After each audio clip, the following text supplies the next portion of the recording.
Right. Nick Durst here with Joe Calabrese and Joe. Are you ready for some football? Because our guest today definitely is. Are you ready for some football?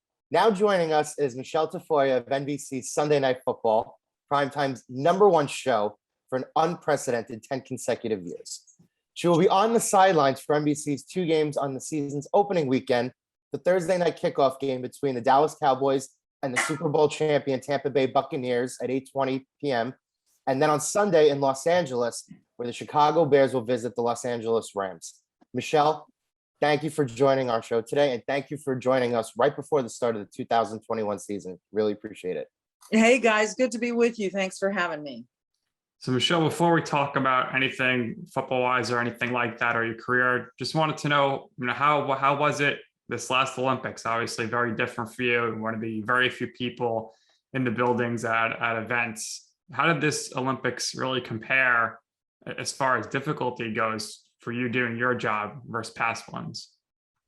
I got to say the most difficult part about just my job was having less access, very limited access to the athletes outside of just those post-swim interviews that we did at the pool. Everyone was extremely careful about how much, distance you had to keep between yourselves. We were not required to wear masks initially, but that ended rather quickly, and we had to wear them on camera, off camera, doing these interviews. That's never comfortable. It's hard for people to hear you, et cetera, et cetera. Having said all that, I thought the games went really well. If you just look at it from an athletic standpoint, things went off without a hitch. Yes, there were a couple athletes. I know we had a high jumper over at track and field who tested positive, a U.S. high jumper who had to fly home. That's devastating. Mm-hmm. And I don't know if he actually had COVID. For me, the saddest part was just seeing the lack of people around town and around the venues and around the sightseeing spots. There were a couple of spots where you saw fans gathering, but around our hotel, which was where beach volleyball was, which was where the outdoor swimming was, the long distance swimming, things like that, it was very, very quiet, and it just made you sad for the country. Yeah, I definitely could sense that just watching as a viewer. But great job as always for the whole team, and it was tremendous, and looking forward to Winter Olympics real soon. So real soon, yeah. Like 3 more years till you're back at the pool, perhaps in the next summer games. But right in Paris, yep. So looking forward to that. But obviously, you've quite an impressive career. We kind of want to know, a bit of your origins here on this. So you're from California. Growing up, when did you kind of decide to yourself, hey, maybe I could pursue some sort of career in journalism or whatnot? And when did you say, hey, I think sports is the way I want to go? Journalism, television news was always in the back of my mind from the time I was in junior high or high school. And then, I got so into sports in college. And I've been raised on sports. I played basketball, I played soccer, I played softball, all this beach volleyball, the stuff you play in California. And my dad was an avid sports fan, and he was a diehard 49er fan. He had been raised in San Francisco, moved there from a tiny town in New Mexico. So moved to the big city way back in the early 40s, and grew up a 49ers fan. And then he raised us that way. And initially, I have to tell you, that was very, very painful. But then later along came a guy named Bill Walsh and another kid named Joe Montana, and that changed our fortunes. And it made us really, really, our family, we were diehard 49er fans. So lived in LA, would drive to the games up in San Francisco, so about a 6-hour drive. And just it was a really big part of our family culture. So I think when it became realistic for me, I went to grad school to get a degree in business and master's in business. And I just knew I wanted to do something in sports and in television. And it kind of started to make sense to me And then I just started pursuing it from a really sort of a grassroots level until I could move on to each next step. So you went to Berkeley for undergrad and you went to USC for grad school. Is that correct? Correct. Yeah. Yes. So I want to start by saying I think somebody in your position has broken down a lot of barriers, because when you were in school, I think a lot of the industry was still male predominant, and now somebody like you, there are other women out there going to school who are saying to themselves, I want to be the next Michele Tafoya. I want to be right in that position in prime time, covering the most important games of the week as the center point, getting interviews with coaches during the game, players after the game. So I think it's important to note that not only an award winner, but you've also broken down a lot of barriers. But we're going to get back to you and your school here. Like I said, you went to Berkeley for grad, USC, I'm sorry, Berkeley for undergrad, USC for grad. What types of internships did you do there? And what were the connections and the channels that you used to get your first jobs coming out of college? Well, I do want to say that there were trailblazers well before me. I saw Leslie Visser on the sidelines. I saw Hannah Storm. I saw, a number of people, Robin Roberts on set that made me think, okay, this is doable. But what I did in undergrad was I studied journalism at Berkeley. It was called Mass Communications, and I interned at a radio station or two or three while I was there. I made sure that when I wasn't in class, I was doing something that was going to advance my resume. And so, they were mostly music stations. I did a few stories for the campus radio station on sports, but nothing really too focused. I was working at a couple of music radio stations in promotions and programming and just learning what that business was. I was kind of taking whatever I could get. And I think those things really helped me. Coming out of college, I went to work for a public relations firm and I was miserable. It just wasn't for me. It's a really great business. It was not for me. And I thought, I want to be on the other side of the camera. I want to be doing the thing that I think that I am meant to be doing, which is broadcasting. And I knew that was going to be risky. So I made the decision to go back to graduate school in order to have a fallback plan. And that's really why I did that. But while I was in graduate school, I continued to intern. I interned at KLOS, which is a huge rock station in Southern California. And they had a massive morning show. And I got up early every morning and got to the station by 5:30 a.m. and went to work before school every day. So I made a lot of sacrifices of social life, of free time, in order to pursue these outside, most often unpaid internships to get experience. And I think it's troublesome to me that some of those unpaid internships have gone by the wayside, because they are so valuable. And if you just want to go and learn and say, I'm here, I'll trade you my time for the learning experience, it's incredibly valuable. And the other thing I did in grad school was I made a movie. I made a little movie about our program. I went to the dean of the grad school and said, could you please give me X number of dollars and I will make a promotional video for this school. And I did that, and it taught me production and editing and all these things. So that by the time I was out of grad school and still working in radio, I decided I got to take a chance. I got to go try to get on camera somewhere. And that means leaving behind beautiful Southern California, leaving behind some of the cushiness you can have at a normal job, and go and make nothing or very, very little to try to start. Yeah, I think internships, certainly the name of the game, and very, very important. I just wanted to ask you about your time at USC there. Todd Marinovich, was he was the man there? No, hey, I'm not that old. No? Not that old.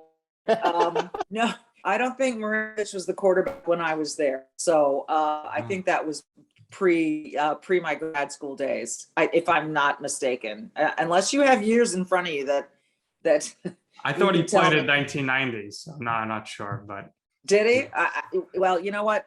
If that's the case, maybe I just wasn't paying close enough attention. I was too ensconced in my studies, gentlemen. I think you did the right thing, because too many people paid too much attention to him, and he I kind of. know. It's a very sad story, really. That's for sure. So you're doing all your internships, you're making tapes, sending them out. How did you ultimately land the opportunity with CVS Sports? I was working in radio in Charlotte, North Carolina, and then moved on to work in radio in Minneapolis, Minnesota, the Twin Cities here. And I got an agent, a very small time agent. And when they say timing is everything, there's a lot of truth to that, guys. There really is a lot of truth to that, because here's what happened. You may be too young to remember this, but I can't believe I'm saying that. But anyway, there was a moment where CBS, the Tiffany network, lost the NFL pack to the upstart Fox. Yes, Fox came in and stole it away with a ton of money, and CBS was shocked, and they were just stunned. But they still had the Masters, they still had the Olympics at that time, they had college basketball, massive, obviously the Final Four. So they were looking for some young talent that they could get very cheap to replace all the talent that left for Fox to cover the NFL. So I went in and interviewed with a guy named Rick Gentile, who was then the executive producer of CVS Sports, and he hired me the next day. Wow. And I was in no way ready. I fumbled so many times on the air, you guys. It was painful. It thickened my skin. I had days where weekends that would be just great, and some that would be absolutely horrible.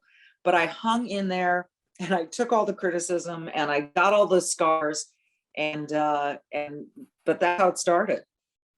So there, great opportunity for you to kind of build your portfolio, build your reel and whatnot. And interesting, you said you had the agent. So how instrumental was an agent for you as far as getting to ESPN? And with ESPN, was there any sort of rigorous audition process in the studio? We've had some other people on our show who have worked at ESPN at some point, and they said, going in there and being in the set and taping a segment for an interview, it was kind of intimidating. Just want to hear your thoughts on that whole process for you. It's funny. I never did that at any place. I had built a reel on my own that CBS kind of went off of. And then when I left CBS for ESPN, that was based on the work I had done for 5 years at CBS. And so there was no requirement of going in and doing a demo or anything. And I was working as a reporter remotely, on site on everything from Kitzbühel, Austria, doing this World Skiing Championships to in the studio to doing play-by-play on Rhode Island men's basketball. I mean, I was doing a ton of stuff, but I never really had to go through an audition process like that. And so, but the agent was instrumental. I mean, they had the connections. I changed agents midway through my time at CBS, and that part was very helpful.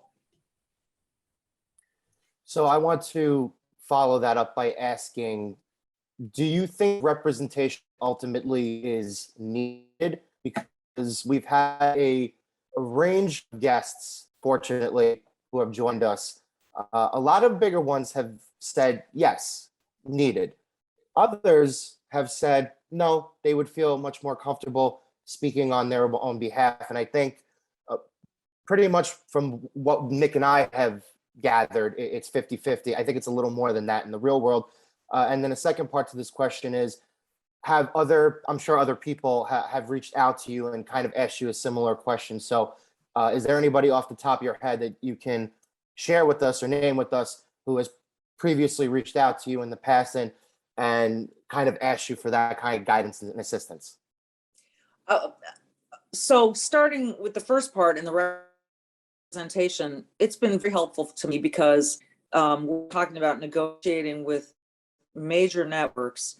and understanding what the market can handle and understanding what my market value is. And in many cases, I underestimated completely. And listen, it's only right to get a fair deal for your work. And people who are in the business, and it's so funny that my agent now is the woman who helped hire me at CVS those many years ago. She was working at CVS as a talent coordinator, Wow. saw my tape, helped me get in the door, helped me get hired. And now she works for WME, and she's my agent. So she and I have a great relationship. I think what kind of agent you have is really, really important. It's got to be someone who you believe represents you well, not only in negotiating, but in your reputation and the way you present yourself professionally to your company. But I also have really good friends. I've been at this a long time. So over time, you develop friends within the network that you work for. And you sort of have an understanding of what you're going into, what they're going to offer you money-wise, et cetera. I have found it more valuable than not. Also, my agent and the people in the agency in general have found other opportunities for me. I just shot a Chevy commercial that's going to air in our Tampa Bay game on Thursday. So things like that. And that's not the first one. So there are other opportunities that come from having an agency to back you up. They take care of you legally. And so for me, I think it's been valuable. It's an expense. There's no question about it. But I think it's been a worthwhile one. As far as people asking me, I get asked for advice a lot. But everyone's got to choose their own path. I mean, every human being on this planet is different. There is no one way to get a job. There is no one career path. Everyone in my sphere has found a different way to their particular job in broadcasting. And so I'm happy to tell people about my experiences and tell them how I pursued it and my approach, but I know everyone's path has got to be different. Yeah, a lot of people have different paths, and some people, they do it one way, it works. Other people do it another way, it works. And you're very right. Everybody's very different. Now, after ESPN, you transitioned, you were doing radio. So taking you back to your college days with radio, working at WCCO. For you, what was the biggest differences between, doing stuff for TV where you're probably speaking in shorter amount of time versus radio where it's like, hey, we got this 20-minute block here. We need you to just speak for the whole time. So I did both simultaneously. Since I started television, I've never left television. So I would layer on some radio gigs. And yes, I did, while I was working on Monday Night Football, also had a full-time afternoon drive show. I wouldn't recommend that. I did it for 2 years and it almost killed me, and it almost brought our family to a collapse. It's a big responsibility to host any kind of radio show. But as far as the differences, it's enormously different. Yes, on a Sunday Night Football game, if you clocked the total amount of on-air time that I have, you'd say, why do you work so hard when you only get this amount of airtime? Because you never know. But that's why we work so hard. We don't know what's going to happen every week. With radio, it's a little more controlled. You know what's going on. You know you're blocking out, these segments, and you get to speak your mind, and you get to have some fun and really let your personality show. And I think it's where people get to know you better as a person, as a broadcaster. And then stuff happens too. I was on the air when Michael Jackson died. I was on the radio, and we ended up extending the show for an extra 30 minutes because people wanted so badly to talk about this. So I love radio. I will always love that as a medium for that reason. You really get to converse. Not every show gets to do that, but the vast majority of talk radio shows really get to converse with their audience, with the people they interview. You get to go deeper, and I love that. There's certainly nothing like live TV and live radio. Certainly right about that. So you joined NBC in 2006, and it was 2011 where you joined, or where you replaced the terrific Andrew Kramer and started doing the stuff for Sunday Night Football. So want to ask you how that opportunity presented it to yourself and who was instrumental in you joining NBC. Okay, so the timeline there you have is a little bit off. I joined NBC in 2011 when I began Sunday Night Football. Between up until then, I was still with ESPN ABC. I was doing Monday Night Football on ESPN until I went back over to NBC with my original crew. And what was instrumental there is that when Monday Night Football left ABC for ESPN, same corporation, right? They're both owned by Disney, but it was taken off broadcast and put on cable. The earth kind of shook for all of us. Al Micheles and John Madden left Monday Night Football and went to Sunday Night Football DC. I was kept at ESPN. And then after 5 years of that, NBC really wanted me to join that crew, and I really wanted to join my old buddies. And that's what ended up happening. Fred Godelli, who's the executive producer of Sunday Night Football, was also the producer of Monday Night Football when I was there. And he and Al Micheles really were my champions of not only getting me on Monday Night Football in the first place, but then bringing me over to NBC to rejoin them. I am forever grateful to those two guys. A lot of people say, who are the women you look up to? Who are the women you model yourself after? For me, it's never been about gender. It's been about people. And those two guys have championed me for years, and I couldn't be more grateful. So you've worked a lot of games together, a lot of very memorable games. I always like to ask silent reporters this question. What was the coldest you ever were at a game?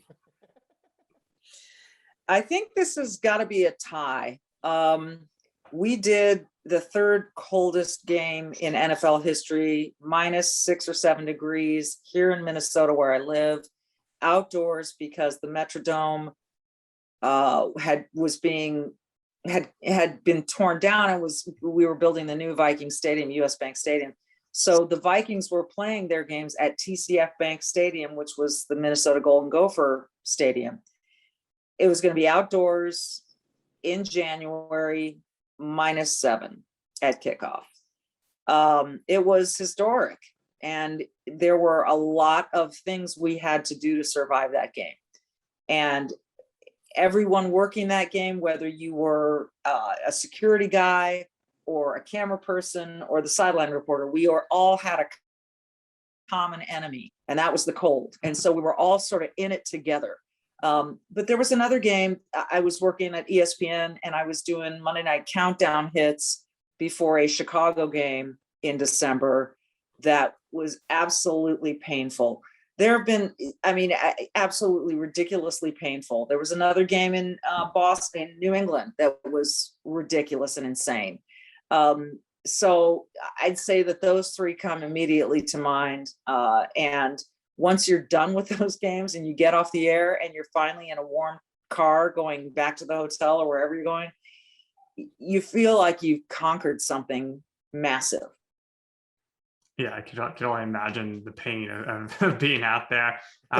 Now, I just wanted to ask you your game day routine. Does it change based on the weather? Are you getting there at a certain time? Obviously, you're moving around a lot during the game. So is there certain meals you're eating or type of foods that are keeping you energized? And, how are you controlling, your fluid intake and whatnot? Because obviously it's not like you can't leave the field. So, and you're busy during halftime as well. So curious to hear your routine there.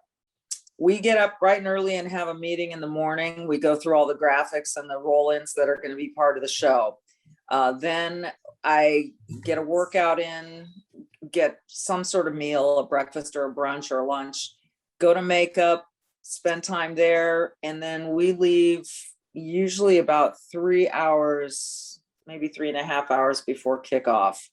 So that depending on where we are, I mean, if you're in New Orleans, it's really easy to get to the stadium. If you're in Boston, it's not so easy to get to Foxborough. So that has to be factored in. I try to eat something before I go on the field. And I try not to drink because I don't, you can't leave the field once the game kicks. It is really, you're playing with fire if you have to leave the field. So I try to just take tiny sips of water. Again, it depends on where you are. Some places you're just dying of thirst, others you're not. If it's indoors, you get a little dehydrated. So and some stadiums are better than others in terms of having access to a restroom. Seriously, these are little tiny details, but they matter. Weather matters. I far prefer being in a dome these days where the elements are predictable and where you don't have to worry about any kind of precipitation or wind. That stuff is inevitable. It's part of football. I love watching it on TV. I hate working in it. It's just difficult. It's challenging. If you're freezing your tail off on the field, it's hard to write. It's hard to speak. If you're in Dallas where it's 70 and perfect, your job becomes much, much easier.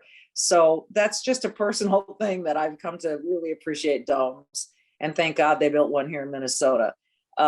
So that's, so then you get to the stadium. I'm on the field almost immediately. I go through some stuff in the trucks with my producer. I get a little bit of food in my belly, and then I head down to the field and I start talking to players, and then it's getting ready for that opening hit, that first on camera that you do before we kick off. And then after that, all bets are off. Everything I've prepared all week, all the work that I've done, the hours and hours and hours of work that I've done kind of sit in a notebook, and they're either going to make air or they're not. And it just depends. And so you got to be prepared for every circumstance. And I think that's what Sunday Night Football does best. But every single person from Al Michaels all the way down, we all leave a ton of stuff in our notebooks that never makes air. Yeah, just don't know what's going to happen, especially when injuries or stuff pop up. So it's crazy. And I'm curious right now. Or when Gary Kubiak has a stroke at halftime, that was another experience. So I'm curious to hear from you the challenges of, this has happened a number of times for you where you're doing Thursday game and then you're right on to Sunday. Right now, have you done any prep work for Sunday Night Football game, or you're totally just in opening night Bucks Cowboys mode? No, I'm doing both at the same time. And we'll do this week. Thanksgiving week. You got to be starting ahead of time, because once you get into that flow for this Thursday night, you can't overlook what's coming up next or you'll get behind. Right. And you still got to, I've got to talk to players all week, and that's starting today. As we sit here on this is Friday, and we've got a game Thursday. I'm talking to guys today who I won't see until who I won't see until the Sunday game. So it's really moving. And the other thing about this first week is you're juggling 4 teams, and you're trying to remember who you're talking to, which game it pertains to. So there's a lot of juggling that goes on. You get used to it a little bit, but it's a big challenge. So one of probably the most memorable NBC Sunday Night Football play was Odell Beckham Jr.'s catch. Chris Collinsworth is going wild. What did you have to do there as far as a reactionary standpoint in your role? And then what other maybe specific plays or just Sunday Night Football, not playoff games in general, do you remember something happening that was wild? You mentioned Gary, but that you had to really transition your role. Yeah. In the case of Odell, that was all Al and Chris's moment. There's nothing I can add to that. And when I say Al and Chris's moment, I should also include all of the camera people that had these phenomenal angles. They don't get enough credit. And the technology that we have to slow that kind of play down and look at every little aspect of it, those guys deserve a ton of credit. And the director, Drew Esikoff, who calls for those shots and puts the most beautiful shots on air. Chris and all the tweets that we aired about that play, that was enough. Al and Chris was enough. So they didn't need me in that case. But in the case of Gary Kubiak, they needed me. We needed someone to be able to chase down a story that was no longer on the field, but that was happening. I mean, initially it was on the field, but it wasn't a play. It was a medical emergency. And so in that case, they needed someone's undivided attention to follow that story. We didn't know what we had there. We honestly didn't know if this guy was going to live or die. Seriously, you don't know in that. A guy's on his back and he can't sit up, and he tries to sit up and his eyes clenched tight. And it, my dad had a stroke. I know what kind of some things look like. And so it was a very, very, very delicate situation. And it had nothing to do with football anymore. It had to do with the guy's health. And so that was extraordinarily challenging for me. Many injuries like that are. I can remember one of J.J. Watt's serious knee injuries. I can remember Victor Cruz ripping up his patella tendon. I remember Carson Wentz. Some of these are so, they're game changers, no pun intended, for these franchises. Right. And you got to do them right. And do you want to be first? Of course you do, but you don't want to be wrong and be first. So those are really important to us, and we put a lot of value in the way we cover those. Certainly do a good job. I want to lighten the mood here a little bit, and I want to talk about all the terrific events that you've covered. What was it like covering your first Super Bowl? And is there anything different in your process, what you do for a major event like the Super Bowl? Because in reality, it's a 2-week event, and there's prep going into the week.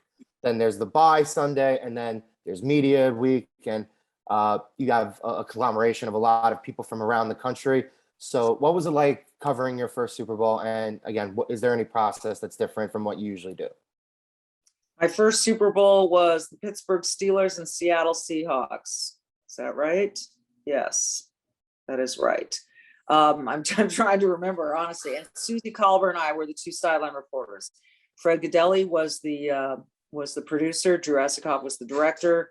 Al Michaels and John Madden were the announcers. You start 2 weeks previously sitting down in your living room watching both the AFC and NFC championship games like a hawk, taking copious notes, and that's your jump off point. And then you get to the site well in advance. You go to media day, you go to a lot of meetings, you go to a lot of practices, and you talk to a lot of people. And then, this is going to sound really superficial, because it is, but you're really more concerned about your wardrobe that day than any other game, because the number of eyes that are going to be on you and the number of people that are going to be critiquing you. So you're going to do something hopefully that's a little subdued and not attention grabbing, but also really, appropriate in that moment. And also, by the way, that does not reflect the colors of either team playing the competition, because you don't want to look like you're siding with someone. So all those things come into effect. Just wanting to be spot on, just like the teams are. You just want to be at your very best. And you want to do that every week. Every team does, every human does. But that it's just everyone's game is raised on that Sunday. And so, that's the overall picture I can give you. They're another animal. They really are a different animal. And everyone says you get to the playoffs and it's different. It just is. Yeah, everything matters more, even for the people on air. Because you're right, more people are watching you. There's more chances for people to be crazy idiots on Twitter and whatnot. So you always got to be careful. That's why I don't read Twitter anymore. Yes. And no one should. It's a cesspool of No one should. No one should. Now, obviously last year was covering it this season was like something you've never done before. And I don't think it gets spoken about enough, but how challenging is it for broadcasters to do their job with these current COVID protocols? Because I'd imagine, in the past, you're having the team meetings in person, you're going out to dinner with the crew to bond, you're meeting with coaches and players in person. Everything seems to be more Zoom, this heavy. I don't know if things are going to change this year, but especially for you, you're used to being on the field, just going around, not really necessarily interacting during the game, but having free reign. So how challenging was last season for you? Yeah, it was definitely different. I mean, I'm a person who likes to keep perspective, get difficult. And so I think about, and this is honest to God, when I'm starting to complain at a football game, I start thinking about people wearing the uniform for our military. Yes. And I go, okay, Michele, just settle down. You're fine. You're not in 108-degree temperatures wearing 16 layers of clothing, carrying 25 pounds on your back. Just settle down. I have great respect for our military. And so they inspire me in that way to just shut up, deal with whatever circumstances you have. But to answer your question, we were getting tested twice a week. We could not really go to practice the way that we had. If we did go to practice far away, that was even true this last preseason game we did in Atlanta. We went to practice, but they had us up on a balcony watching instead of down on the field. These teams have to protect their players, and so we get that, and that means minimizing risk, and we get that. As a sideline reporter, I was up in the first row of the stands. We called it the moat, and that's where you had to operate. And so we did our best operating from there. I'll tell you, in some cases, it offered me a really good vantage point to see certain things I couldn't see when I'm down level with all the players and looking through them. Being up a little bit higher, elevated, you could look down and see your vision was broader. Your peripheral vision was broader. You could see more things. And in many cases, that offered us some opportunities. So I think the weirdest part was having these teams run onto the field with no one cheering, and sometimes hearing individual players hooting and hollering and hearing what they were saying as they were running onto the field, trying to create their own energy. That was a little bizarre. That's one of the starkest memories I have. Not dark, stark. It was just so weird to hear this team run out and hearing and being able to identify who was saying what as they were running onto the field. That was wild. But yeah, so Zoom has saved the world, I think, in this whole thing. I wish I had bought Zoom stock back in 2019 or whenever it was first. I mean, my gosh, all these platforms have just gone through the roof. We still do a little of that. There's still going to be, with this Delta variant and all of the ramifications for a team if they have an outbreak, they're still being very protective, and we respect that, and we'll do what we have to do. So that means getting tested once a week, even though we're vaccinated, and everyone on our crew is required to be vaccinated. That's a rule that was set by our producer, and I was happy to abide by that. But we still have to get tested. We still have to go through certain things in order to make sure that we're, not posing a risk. That's fine. It's part of the job. Yeah, I think what I missed the most was arriving at the office, so to speak, getting to a stadium and not being able to just stroll out onto the field and do what we do.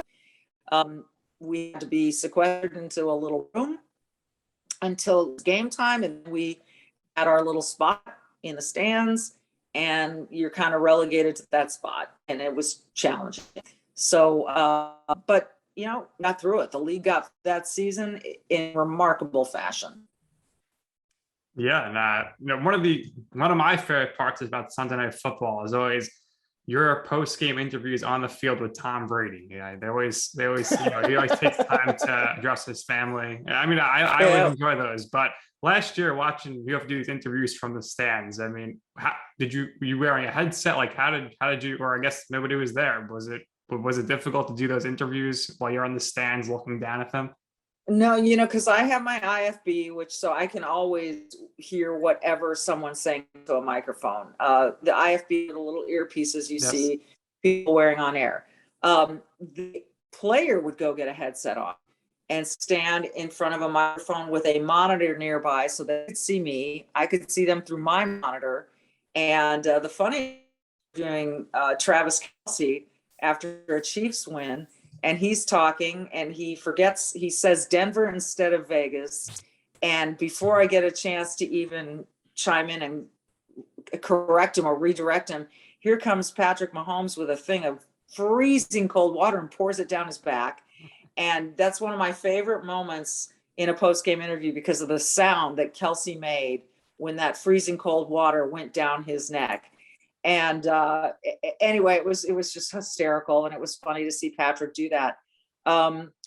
So no, it was fine. There was nothing really difficult about it. Everything is challenging regardless.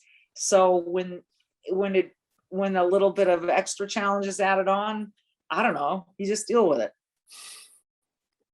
Certainly. Michele, we really appreciate you spending your time doing this with us. We have one last question for you.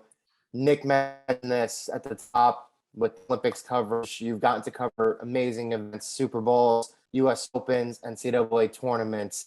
What is the one event that you have never covered, that you've never been on the broadcast for, that you, before your career is over, you would like to have the opportunity to be on site for? Wow.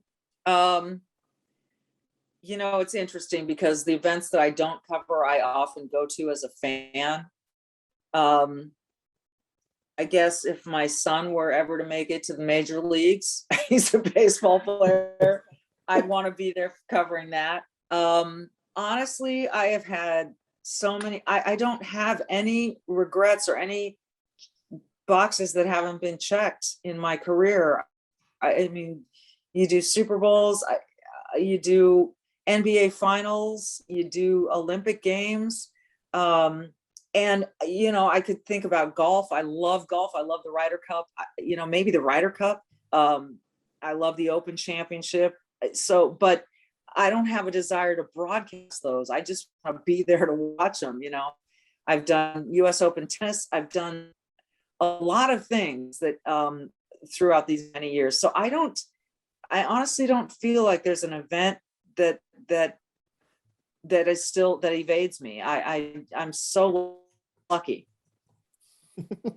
I stumped you, huh?